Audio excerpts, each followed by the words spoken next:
박근혜 정부와 재판을 거래했다는 의혹, 사법농단 그 정점에 있던 양승태 전 대법원장에 대한 1심 판결이 5년 만에야 나왔습니다. 그런데 모두 무죄가 나오면서 1심이긴 하지만 이 판결대로라면 사실상 사법농단은 없었다는 게 결론이 되게 됐습니다. 사법농단 의혹 자체가 다름 아닌 법원 안에서 처음으로 제기됐고 법원의 자체 조사 결과 농단 정황이 담긴 문건들도 잇따라 발견돼 대법원이 검찰에 사실상 수사를 의뢰했던 건데 오늘 왜 이런 판결이 나온 건지 바로 법원부터 연결하겠습니다. 자, 조혜연 기자. 이례적으로 긴 선고였습니다. 범죄 사실이 47건이나 됐는데 이게 모두 무죄가 나온 거죠? 네, 47가지 범죄 사실 크게 보면 5가지 혐의인데요. 모두 무죄가 나왔습니다. 먼저 재판 거래 혐의입니다. 당시 대법원의 수건 사업이었던 상고법원 도입을 위해서 이 박근혜 정부 청와대의 관심사였던 일제 강제동원 피해자의 소송을 지연시켰다는 겁니다. 또 비판적 성향의 판사 명단을 관리한 혐의, 그리고 헌법재판소에 대한 정보를 수집하고 판사 비리를 은폐하고 또 공보관실 운영비를 불법 사용했다는 이런 혐의들에 대해서 모두 무죄가 나왔습니다. 네, 무죄 판결을 내린 핵심 이유가 뭡니까? 네, 먼저 대표적으로 강제동원 재판은 양 전 대법원장이 이 재판에 관여할 권한이 없었기 때문에 직권남용 범죄가 성립하지 않는다고 봤습니다. 또 판사 블랙리스트 의혹에 대해서는 이 법관의 특이 정보를 법원장에 제공하려고 문서를 작성했던 것이다, 이렇게 설명하면서 역시 무죄를 선고했습니다. 법원에서 오늘 양승태 전 대법원장 출석을 비공개로 해줬죠. 무죄를 받고 나오면서는 입장을 냈습니까? 네, 먼저 법원은 신변보호를 들면서 이 비공개로 양 전 대법원장이 법정에 들어갈 수 있게 해줬습니다. 이 취재진은 재판이 끝나서야 양 대법원장을 만날 수 있었는데요. 이 짧은 입장 남겼습니다. 이건 직접 들어보시겠습니다. 당연한 기기를 명쾌하게 판단 내려주신 재판부에게 경의를 표합니다. 네, 법원 판단과 별개로 부적절한 처신이었다, 이런 지적이 있었다, 이런 질문을 했는데 여기에는 아무런 답을 하지 않고 자리를 떠났습니다. 네, 박병대, 고영한 두 전직 대법관 선고도 있었는데 마찬가지로 모두 무죄가 선고됐습니까? 예, 두 사람 역시 무죄를 선고받았습니다. 양 전 대법원장과 마찬가지로 아예 권한이 없었다거나 그 권한을 남용하지 않았다거나 공모했다는 증거가 부족하다, 이런 이유를 들면서 무죄를 선고했습니다. 네, 검찰은 항소한다고 하나요? 예, 검찰은 1심 판결을 면밀하게 분석해서 항소 여부를 검토하겠다, 이런 원론적인 입장을 내놨습니다. 앞서 검찰은 양 전 대법원장에 대해 징역 7년, 박병대, 고영한 전 대법관에 대해 각각 징역 5년과 4년을 구형한 바 있습니다. 네, 알겠습니다. 여기까지 짚어보겠습니다. 조혜연 기자였습니다. 네, 계속해서 법조팀 박병현 기자와 스튜디오에서 좀 더 짚어보겠습니다. 자, 박 기자. 오늘 법원이 쓴 판결은 사실상 사법농단은 없었다, 이런 결론 아닙니까? 예, 맞습니다. 이 판사 사찰 의혹에서 재판 거래까지 다양한 의혹들이 있었습니다. 그런데 법원은 오늘 모두 범죄 증명이 없다, 그러니까 범죄로 보기 어렵다고 했습니다. 네, 대법원장이 피고 대리인을 만나고 재판 계획을 말해주고 수사로 드러났던 부분들이 많았는데 오늘 법원이 판결한 것은 이런 사실 자체가 없었다는 건가요? 아니면 이런 일은 있었지만 그게 죄는 되지 않는다는 건가요? 예, 쉽게 말씀드리면 일부는 행사할 권한이 아예 없다, 또 일부는 권한은 있지만 남용하지 않았다, 나머지는 공모하지 않았겠다고 판단했기 때문입니다.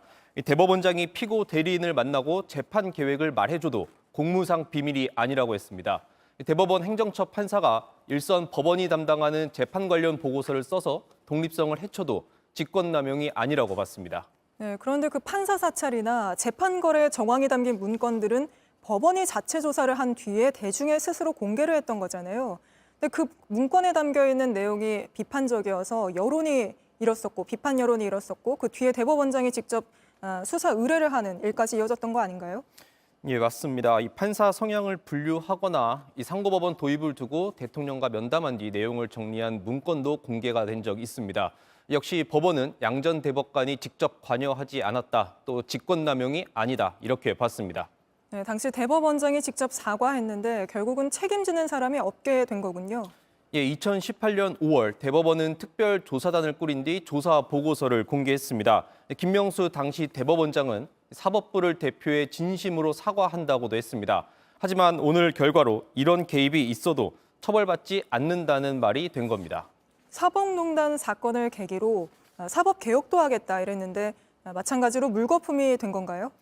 맞습니다. 대법원장이 모든 걸 쥐고 있는 권한을 없애겠다고 했습니다. 그래서 행정처 규모도 줄이고 법원장도 판사들이 추천하게 하고 고등법원장 승진 제도도 없애겠다고 했습니다. 공교롭게 오늘 법관 인사가 있었습니다. 법원장 추천제는 시행하지 않았고 행정처 규모도 다시 늘리겠다고 했습니다. 사실상 사법농단 이전으로 돌아가고 있는 겁니다. 네, 알겠습니다. 박병현 기자와 짚어봤습니다. 국민의힘 배현진 의원 피습 사건 소식으로 이어갑니다.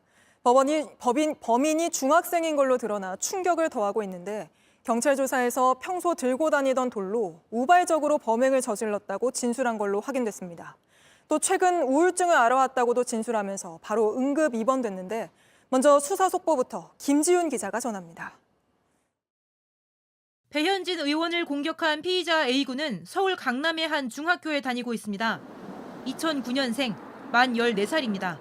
어제 체포된 직후 A군은 범행 2시간 전에 외출했다가 배 의원을 만나 우발적으로 범행을 저질렀다며 최근 우울증이 심해졌다고 경찰에 진술했습니다. 특히 범행에 쓴 돌은 평소 가지고 다니던 것이라고도 했습니다. 어젯밤 보호자 입회하에 조사를 마친 경찰은 오늘 새벽 A군을 응급 입원시켰습니다. 응급 입원은 정신질환이 있는 걸로 추정될 때 3일 이내로 입원시킬 수 있는 제도입니다. 주변에선 A군이 평소에도 CCTV 속 모습처럼 얼굴을 가리고 다녔다고 했습니다. 하고 날 때는 후주를 쓰고 그 얼굴에 대해서 이렇게 막 드러내는 걸 싫어했던 친구예요. 소셜미디어에는 A군과 같은 학교에 다니는 학생이라면서 A군이 평소에도 문제를 일으켰다는 글이 올라왔습니다. 스토킹을 하고 폭죽 같은 장난감을 던지는 등 주변을 괴롭혔다는 겁니다. 이 글은 지금은 지워졌습니다. 경찰은 27명 규모의 전담 수사팀을 꾸렸습니다. 그리고 지난달 22일 경복궁 낙서범에게 지갑을 던진 남성이 A군과 인상착의가 비슷하다고 보고 같은 사람인지도 확인하고 있습니다. JTBC 김지윤입니다.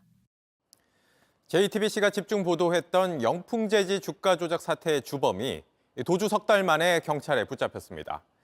베트남으로 몰래 도망치려 배를 탔다가 제주도에서 덜미가 잡혔습니다. 박준우 기자입니다. 해경이 갑판 아래 숨겨진 창고 문을 엽니다. 한 남성이 슬그머니 나옵니다. 한국인이에요? 우리나라 사람이야? 내국인이야? 내국인. 3개월 넘게 도피 중이던 영풍재지 주가 조작 주범 사채업자 이모 씨입니다. 이 씨는 어젯밤 11시 40분쯤 제주도 서귀포항에 들어온 한 어선에서 붙잡혔습니다. 등록이 말소된 어선을 이용해 베트남으로 밀항하려다 덜미를 잡힌 겁니다.